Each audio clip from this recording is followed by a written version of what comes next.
Ladies and gentlemen, my name is David Theroux, and I'm the founder and president of the C.S. Lewis Society of California. I apologize for the delay. I'm afraid the rain has made traffic pretty intense out there. Those of you who are students at Berkeley, of course, haven't that problem at the moment. We're delighted to have our panel this evening before J.P. Moreland's plenary talk. How many of you are not familiar with C.S. Lewis? Can you raise your hand? Well, that's pretty good. The C.S. Lewis Society is an organization of people who are interested in the work of Lewis and the ideas that he focused on, and others who similarly have advanced these ideas, which are essentially intrinsic to Christian theism and the implications of that. And anyone interested in apologetics who's not familiar with Lewis can really benefit a great deal, we believe, from reading him and, again, other people who've written in that tradition. So we have a panel of 4 people, including myself, who'll be speaking. And I'll introduce the first 2, and I'll introduce the third. Hopefully he'll be able to get here. We'll start out with Andrew Doza, who is an attorney here in Oakland. And he is secretary of the C.S. Lewis Society of California. And he'll be followed by Roy Carlisle, who is the acquisitions director at the Independent Institute and also a board member of the Independent Publishers Association, Book Publishers Association. So we'll have 4 speakers and then we'll have Q&A. So, Andrew? So they're done for you. Yep.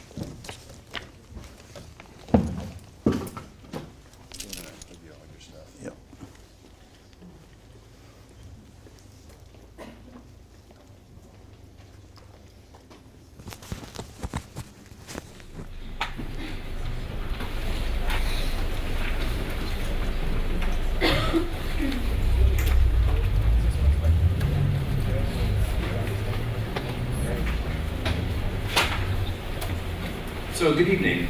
Let me start with a question. How many of you have heard someone describe our culture as a relativist culture? Right? And how many of you have been told that there is a rejection of moral authority and everyone questions everything and everyone decides that they're going to make up their rules for themselves? Well, I think that C.S. Lewis would agree that the framework of our culture is like that. That we question authority, we don't agree that there are moral absolutes, and that we can set our own course. But C.S. Lewis' own experience is that that's not true. And the reason why is because he understood, as he looked at life, as he grew up as a young man, being very imaginative, very creative, writing stories, telling stories, that when he told those stories, they connected with something deep within him that was immutable, that was something that was shared by all of us. And so C.S. Lewis, at the end of his life, after he decided that he didn't want to write non-fiction books about apologetics or about miracles or something, and he wanted to focus on stories, he was going back to when he was a young boy, realizing that there were myths and legends and stories that all told universal concepts about what was right and what was wrong. And he had a quote that helped clarify things for himself and also for us, and that is, "If I find in myself a desire which no experience in this world can satisfy, the most probable explanation is that I was made for another world." So what C.S. Lewis wanted to do with his stories was tap into deep and core values that he held on to, which he believed everyone shared. And so we also know that there was another great teacher that also liked to tell stories, and that was Jesus. And one of my favorite stories that Jesus told was not really a story, but just a way he described a conflict that people had. He said, "You know, why is it that you are so occupied with the speck in your neighbor's eye when you have a log in your own eye?" So the first question I have to ask you is, have you ever seen anyone with a log in their eye? So Jesus wasn't talking about a flesh and blood reality, was he? Or was he? Right? Was he talking about something that happens or doesn't happen? You get my point? He told a story about how we can be so occupied with other things around us.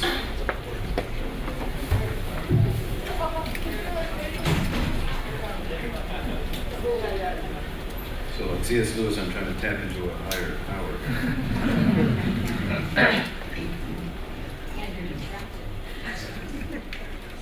All right, nothing bothers me. So you and I know that when we're focused on some other problem that somebody else has, we very often are missing the problems that are more significant for us to deal with, right? So that little story or parable, that exaggeration about the world, tells a very, very powerful truth. And so C.S. Lewis believed that the way to connect with people around him was to tell stories. And he also liked to think about what it was like for a child to hear a story and what it was like for an adult to hear a story. And he realized that if you could tell a story that really captivated a child, it was more likely than not going to captivate an adult. And if an adult shunned that, then an adult was missing out on an opportunity to discover something deep and rich and very, very powerful. So I suppose I could go on for another 30 minutes, but maybe I'll just kind of slow things down for here. I'll just ask you this question. When you're dealing with people around you, what are the things that are most powerful for them? Is that which is most powerful to them some kind of a scientific experiment or some kind of logical or rational argument? Or is it that they have deep core needs and deep core drives, right? The people around you will experience have 3 or 4 main principles that they strive for. 1 is a striving or a seeking for love. 2, a passion and commitment for justice. And 3rd, a hopefulness. Now, if all we were going to do is survive, then we wouldn't be very hopeful. We would just be fighting like crazy because there would be nothing else that would drive us except that. But if you talk with people around you, they are always hopeful that there will be a better world ahead. Not that they survive, but that there will be a meaningful, powerful, spiritually vital, and satisfying experience for them. And if you talk about people who say that they're relativists, what you will notice is that they're not amoral, they're not without morals. They're very passionate about the morality, are they not? But the morality also is a connection to something deep inside them that is a core for all of us, and that is that we all want to see that things are fair, that we're treated appropriately, that we're treated fairly. And 3rd, and most significantly, we're all just searching for love, right? We search for it sometimes in the wrong ways, but we are driven by something that's in us that is inevitable, because we're created by a God who is a God of love.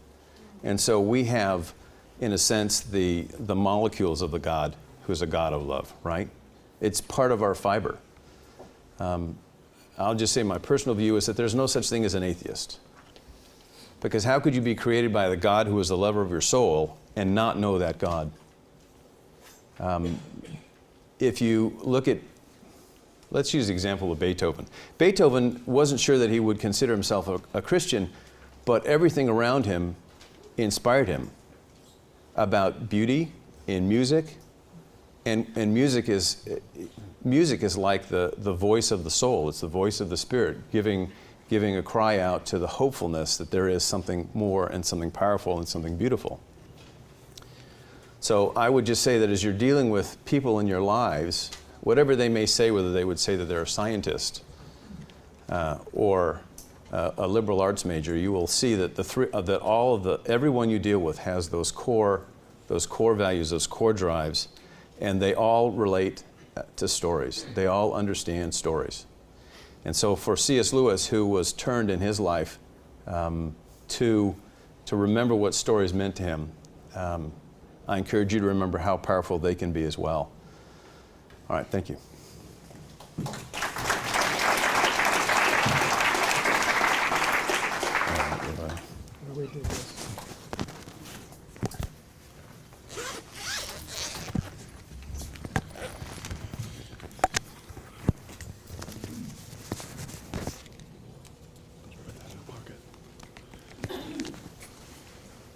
In a pocket? Yeah, in a pocket's fine. And then just put that over your head like that. Like behind. There you go. And then that in the other pocket. feel like I'm getting dressed for a Halloween party. Actually, I look like I'm getting dressed for a Halloween party. Whenever I talk about C.S. Lewis, I have to have a little preamble. When I was a young college student and becoming a Christian, I discovered Lewis. And I did something I don't want any of you ever to do. I read Lewis during finals. And then I discovered Tolkien, and I read Tolkien during finals. And then I flunked my philosophy major finals because of it, and had to do them over. But that's what it did to me. It captured me in a way I'd never been captured. And as a young Christian, I began to devour all of those books.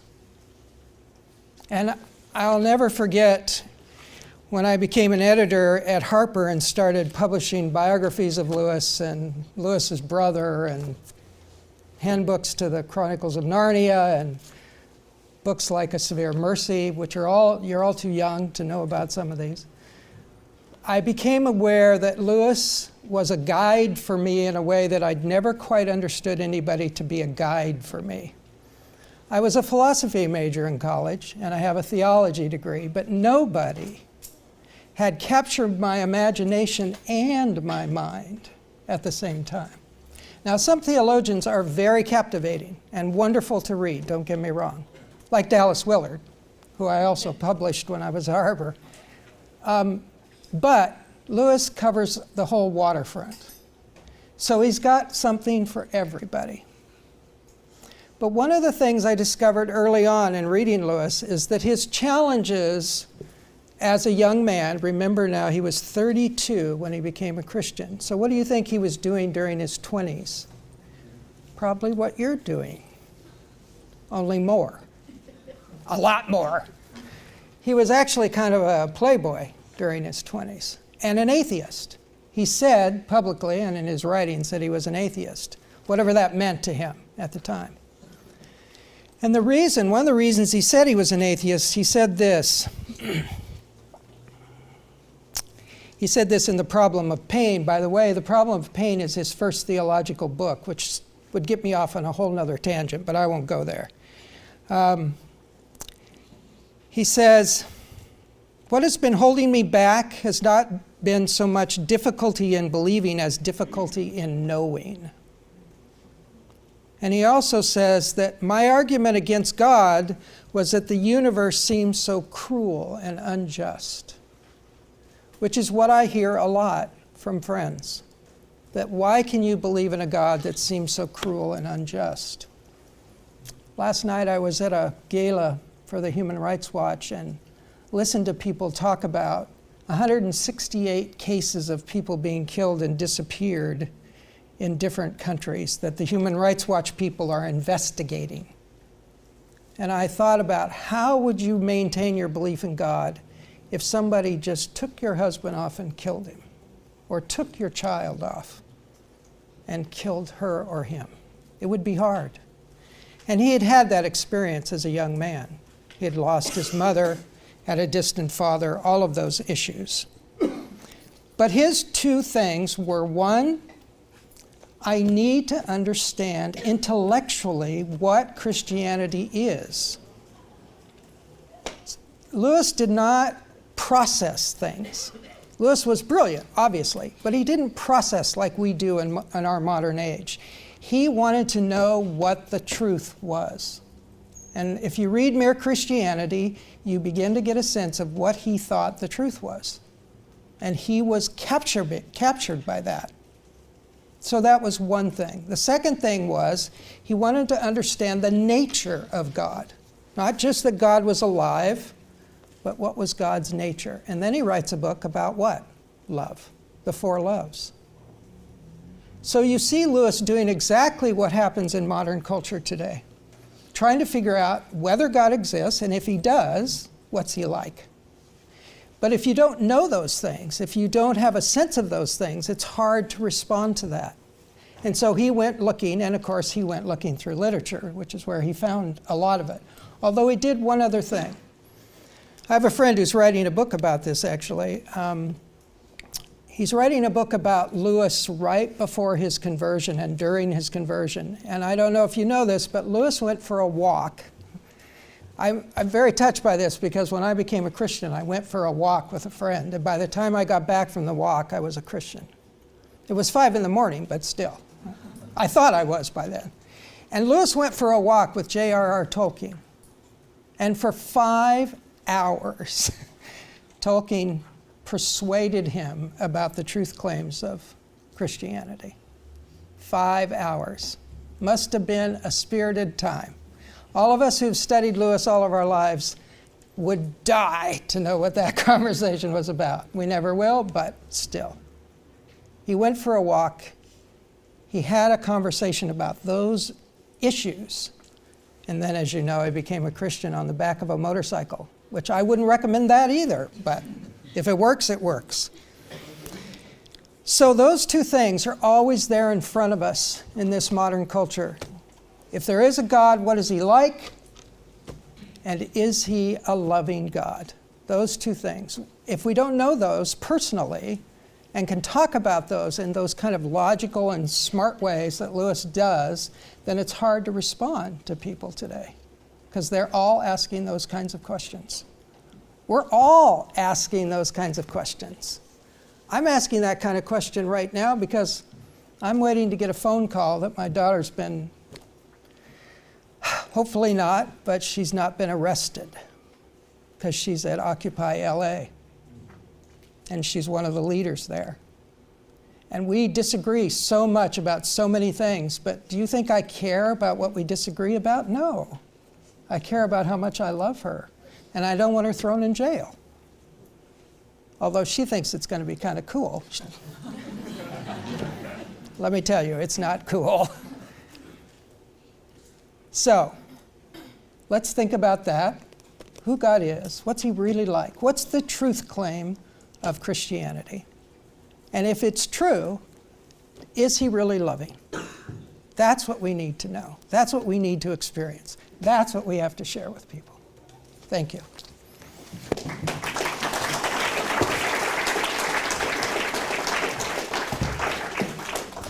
Okay.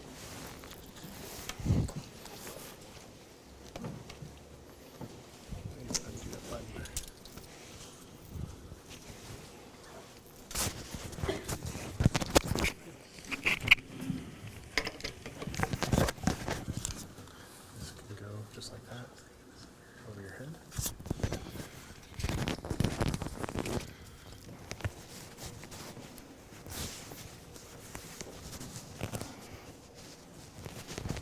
And then you put that in that pocket. And one in the other. You're all very patient. We'll keep thanking you all night.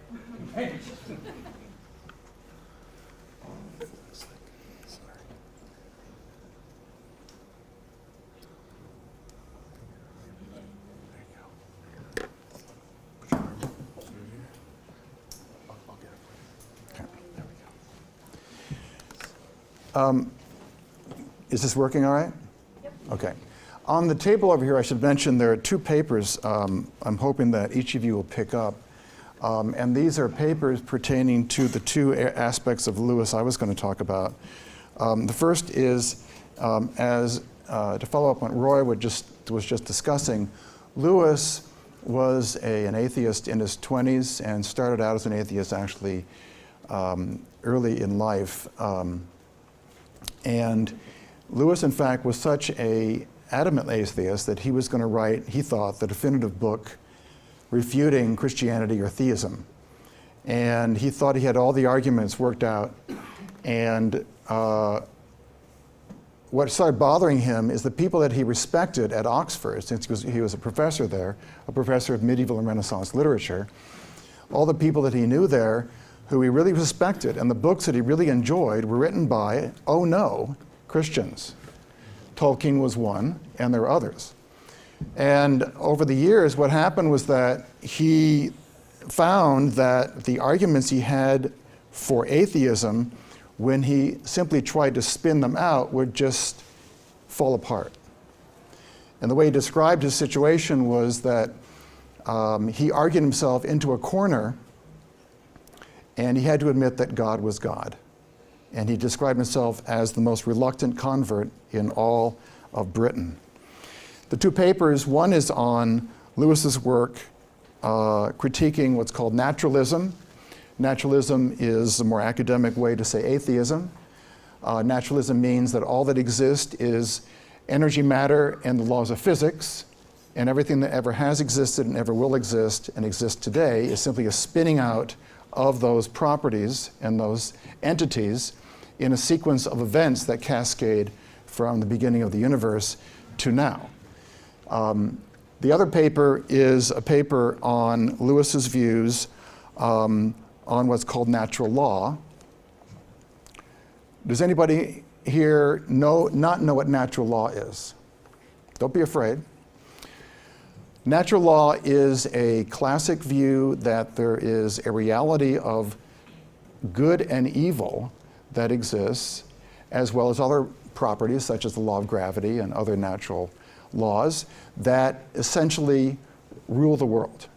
And in the Judeo-Christian tradition, this of course is reflected in the Ten Commandments, in the Sermon on the Mount, and many other parts of Judaism and Christianity in which the idea of natural law, there's a natural code that we're subject to. In fact, Lewis, the way he described it, he said that this defines us as human beings. We have this nagging sense of right and wrong that we can't get out of our minds.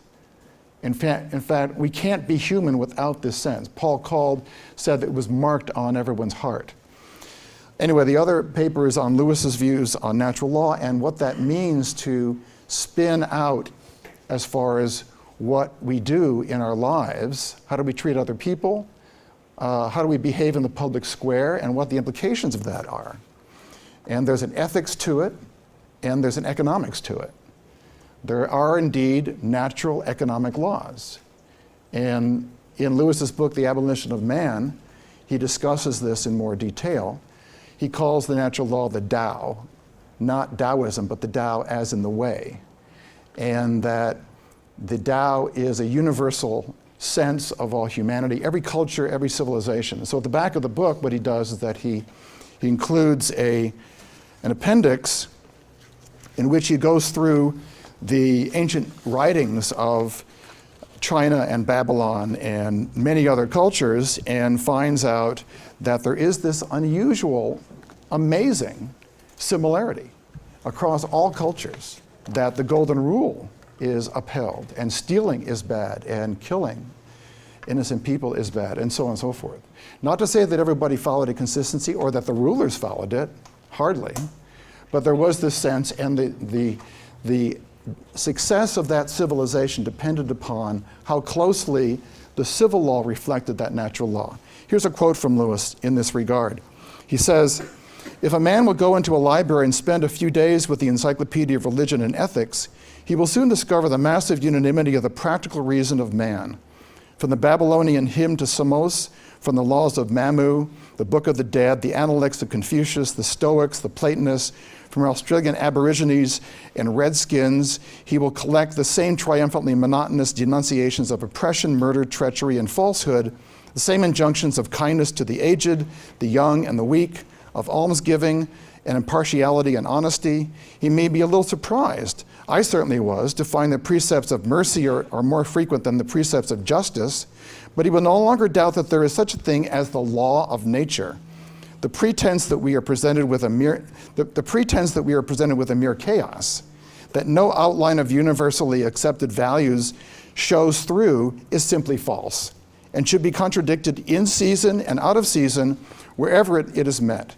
Far from finding a chaos, what we find exactly is we should expect is good is indeed something objective, and reason, the organ by way is it appreciated and apprehended, that is a substantial agreement with considerable local differences of emphasis, and perhaps no one code that includes everything. So across these civilizations, they didn't get it everywhere right, and what happened historically was that as Rodney Stark points out in his book, The Victory of Reason, that it was when Jesus came on the scene, he sort of clarified everything for people. He basically said, no, the Samaritan is a human being too. And women and slaves and generals and all the rest, they're all human beings, and they're all subject to the same rules, and they're all going to be held accountable. And mercy and the grace of God is there for any person to take. So I highly hope that you'll pick up copies of those two papers. So let me just say a couple things about this. The first being this issue of naturalism. The naturalists will say, as I said before, that all that exists is energy, matter, and the laws of physics. And so there's this cascade of events through time. So the solar system, the universe comes into existence, the solar system, Earth, life, and here we are. And so we're watching each other, and we have ideas in our heads. But the naturalists will say these ideas are simply the reaction of biochemical processes determined by the laws of physics, quantum mechanics, and so forth. And those particular ideas necessarily occurred because of the previous sequence of events that led up to this moment. There's no free will, there's no choice, there's no reason. It simply is. And it was determined by environment and genes and so forth, and that's all there is and ever will be. The way Carl Sagan said, the universe is everything that ever has been, is, and ever will be. But Lewis points out there's a problem with this position. The problem with this position is that the person who asserts that naturalism is true is assuming two things. One is that that person has free will and can make an inference, an assessment of reality and say, this theory is correct while this one is not. And is also saying that the view of naturalism can explain reality in a way that no other system can. So Lewis basically, for example, Lewis wrote a book called Miracles. And the first few chapters of that, he presents his critique of naturalism. You'll find it in other writings too, but that's the most focused presentation. And so Lewis basically points out that, let me change the question slightly. Has anybody heard of the philosopher Alvin Plantinga? Okay, so Plantinga has written about this in more recent times. So Plantinga says that before anyone infers anything, you must necessarily assume you have a mind, that you have free will, that you're communicating with other minds, there's order that you're assessing, all right? In other words, mind before matter, mind over matter. And there's no way to get around this. It's tautologically true. So the naturalist who says that only matter and energy and laws of physics exist must assume that he or she has the ability to have a mind that's independent of matter to make the assessment. Otherwise, you end up with this incoherent view that if Richard Dawkins writes a book called The God Delusion and is trying to persuade people who are Christians to become atheists, the point is that Richard Dawkins' views are determined if you're a naturalist. Writing his book was determined. The person who's a Christian is determined. So he's writing a book to persuade people based on the views that he has, and the whole thing is incoherent. And so Plantinga has gone through this in great detail in different books that he's written. And Lewis does, in my opinion, a great job of this as well. And so fundamentally what we end up with is, if you take the naturalist position, the naturalist, and Bill Craig, who spoke here last night, is one of the top people who's also written about this problem. The problem is that most of the academic world, most of elite culture in the Western world since the Enlightenment has believed that either God doesn't exist or God is irrelevant. Maybe God created the universe, but who cares? He's not here now. The laws exist, and that's all we care about. So we are here to make the best we can of our faculties, and we're going to sort of test the world through empirical testing and figure out what's true and what's not true. So the elite culture of the Western world pretty much has believed that naturalism is the worldview that is true and the only one that you can depend on. But the problem with it is that if you assume naturalism, that means that there is no reason, there is no choice. As Lewis put it, for science to exist, the scientists own views cannot be determined by the system that he or she is analyzing. Otherwise, it has no meaning. The scientist has to be independent of the system somehow.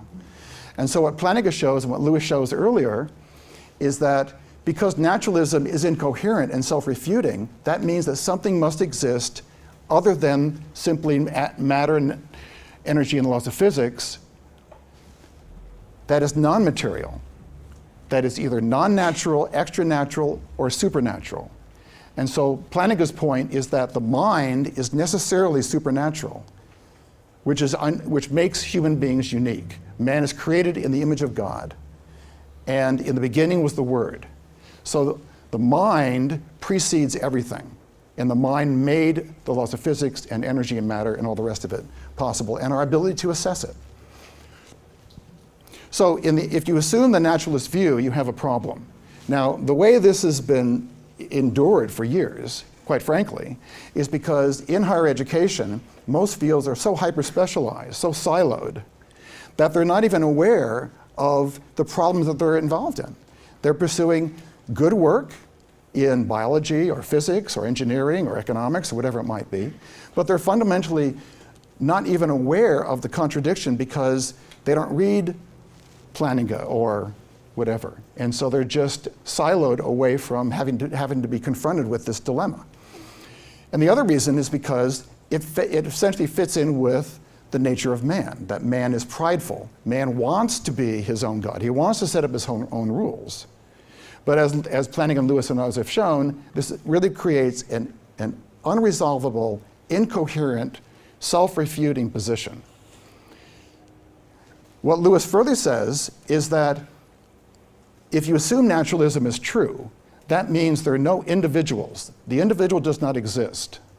There are no selves, because you're simply so-called swarms of molecules behaving in certain ways. But the person, again, who presents that argument is assuming that he or she is an individual who makes that claim. So if you go to the University of California at San Diego and you talk to Patricia or Paula Churchland, who are one version of naturalists, they deny the existence of the self. In fact, they deny the existence of anything that has to do with humanity that you cannot prove exists in a brain that you test. So if someone has a love emotion or thinks something is beautiful or has a certain idea, if you can't find it in the brain itself, it is an illusion, okay? So this kind of a worldview logically leads to a big problem, as far as Lewis was concerned, which is a dehumanization, a reduction of humanity into be simply no different from rocks and trees and cacti and camels, and that if something doesn't go quite right, whatever that might mean, since there's no objective truth now, that some entity has to re-socialize people to be in the right way. And hence, Lewis believed that was the growth of all forms of collectivist ideologies in the modern era. So Lewis literally was able, as a scholar, in stepping out from the modern worldview as a medieval scholar, looking at the way the medieval people viewed the world in a natural law perspective and looking toward the modern era and seeing this dilemma. And many of the medieval scholars, like Aquinas and Boethius and many others, were very mindful of this. So, again, I hope you get a copy of the papers, and I'm going to stop there and see if there are any questions. And please indicate who you'd like to ask the question of. And this doesn't have to be just about what we talked about. It could be any aspect of C.S. Lewis or related topics pertaining to Lewis.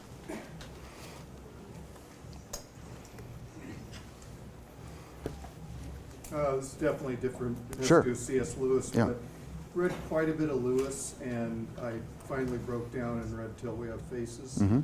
And it was quite a, amazing literary experience.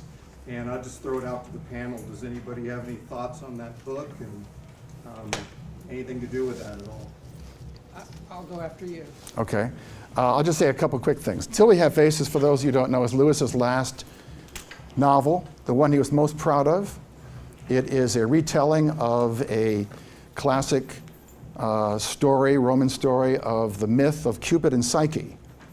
And it's set in a pre-Christian world in a Greek city. It's a story of a queen. And the issue is the meaning of love and relationships told from a woman's perspective. And I'll have Roy add what he wants to say. That's actually, of course, what the novel is. The thing I think that's interesting about that for him later in his life is that because he'd been working all of his life on these, if you want to call them deeper principles, that book, Till We Have Faces, captures what's really at the deepest level of civilization and human life, which is this kind of archetypal, kind of profound primordial reality. And that was a real challenge to write about that, especially for him, because his normal sense is that he was like a biblical writer. He wrote simple stories that capture our imagination, and that book, as you well know, captures you, but at a whole different kind of level. It's so unlike anything else he'd ever done. And my sense of it is that it really was his favorite novel because it went so deep into his understanding of what civilization was really all about, and what collectivism was really all about, and what it meant to really be an individual, and captured it at that very profound level. Although I wouldn't recommend that that is where you start with Lewis. I would start somewhere else, but And you mentioned the fact that it's a woman's perspective. Right. Was there any theories regarding his wife Joy that she maybe coached him along the way, or that he looked to her as a resource? now that's an interesting question. Well, no, I don't know. well, I think that I mean, Roy mentioned Lewis's earlier book called The Four Loves, and which is The Four Loves is a study of love. In fact, Lewis's entire career was about love. His academic work, he wrote a book called The Allegory of Love and many other things. And so in Till We Have Faces, it's a study of love. It's a love between sisters, it's a love between husbands and wives, it's a love between people and God, and there's all sorts of other things that are part of it. It's a very sophisticated, very moving. There's actually a stage play of it now, which has been in San Diego. I'm not sure if it'll be coming up here. But as far as Lewis's wife, is a woman by the name of Joy Davidman, and Joy was an accomplished writer herself, and she definitely had an influence on Lewis, and you can see it in the book. In fact, I believe it's dedicated to her, isn't it? It is dedicated Yep. to her. Yep. So in that sense, yes. Yep. Thank you. Sure. Any questions? I mean, Lewis, I should add. Go ahead. Yeah, question for you, David. In our context, like from some of the things I've heard, is Lewis is now more relevant than ever before in our cultural context, because as we're moving, like, or as we're deep in postmodernism and as the academia with where it's going. Can you maybe mention a few high points of how C.S. Lewis's writing intersects or is especially relevant in our culture? In what areas? You mentioned naturalism, which was great.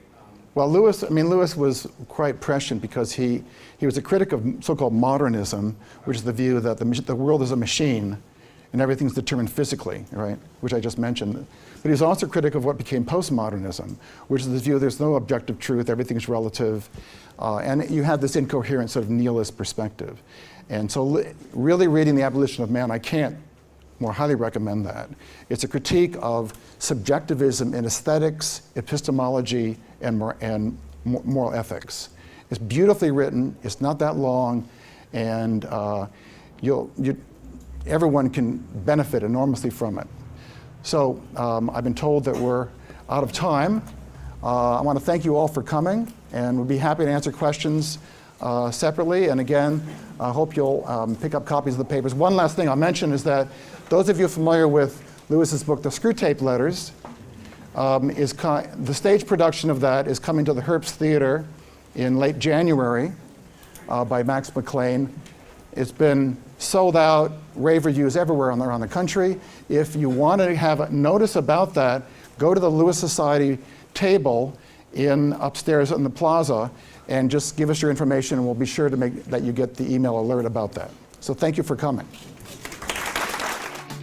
Biola University offers a variety of biblically centered degree programs, ranging from business to ministry to the arts and sciences. Visit biola.edu to find out how Biola could make a difference in your life.